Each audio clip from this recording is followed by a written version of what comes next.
Visiting the grandparents. It all starts with an apparently innocent visit. Two siblings, Becca, a 15-year-old aspiring filmmaker obsessed with documentaries, and Tyler, her 13-year-old younger brother who dreams of being a rapper, take a train to rural Pennsylvania to spend a full week with their maternal grandparents, whom they've never met in person. Their mother, Loretta, sees the trip as a rare chance for a family reconciliation after 15 years completely estranged from her parents because of a family feud. But from the very first night in that isolated house in the middle of nowhere, something feels deeply wrong. The elderly couple are extremely kind, attentive, and affectionate all day long, making pancakes, telling stories, and playing in the backyard. But when night falls, their behavior changes in a disturbingly drastic way. Grandma Doris wanders through the dark house naked, laughing to herself, obsessively scratching the walls, and vomiting uncontrollably. Grandpa John has sudden violent outbursts for no apparent reason, and acts like he's hiding something terrible in the basement. Becca desperately tries to rationalize the bizarre behavior, repeatedly telling her brother it's just old age, dementia, maybe Alzheimer's. But Tyler's gut screams that something much more sinister is going on. As the days pass, a claustrophobic psychiatric ward vibe takes over the house. Meals are tense, the basement is always mysteriously padlocked, and the grandparents get irritated by any questions about the past or about the kid's mother. But the film's crucial moment happens during a video call, and it changes everything from that point on.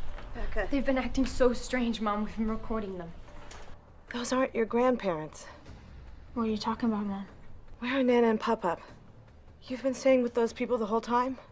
With that, their mother immediately calls the police, but the kids are left with the difficult task of surviving until help arrives. Meanwhile, Becca finally decides to investigate the padlocked basement. She breaks the lock, and the devastating truth comes to light. Down there, in the cold, damp darkness, she finds the decomposing bodies of their real grandparents. The two people living with them in the house are not Doris and John Jameson, their maternal grandparents. They're Claire and Frederick, extremely dangerous psychiatric patients who escaped from a nearby mental institution. They broke into the isolated house, murdered the real elderly couple, and assumed their identities to live out a delusional fantasy of having a family and grandkids. The discovery comes too late. The imposters realize they've been found out and completely lose it, attacking the children with the intent to kill them, to keep the secret, and keep the family together forever. The house becomes a desperate battleground for survival. Becca and Tyler fight for their lives. The boy uses his athletic skills to take Frederick down, while Becca fights Claire, smashing a mirror into her face. The police finally arrive at the house, capture the imposters, and save Becca and Tyler. The visit's plot twist is deceptively simple on the surface, but emotionally devastating.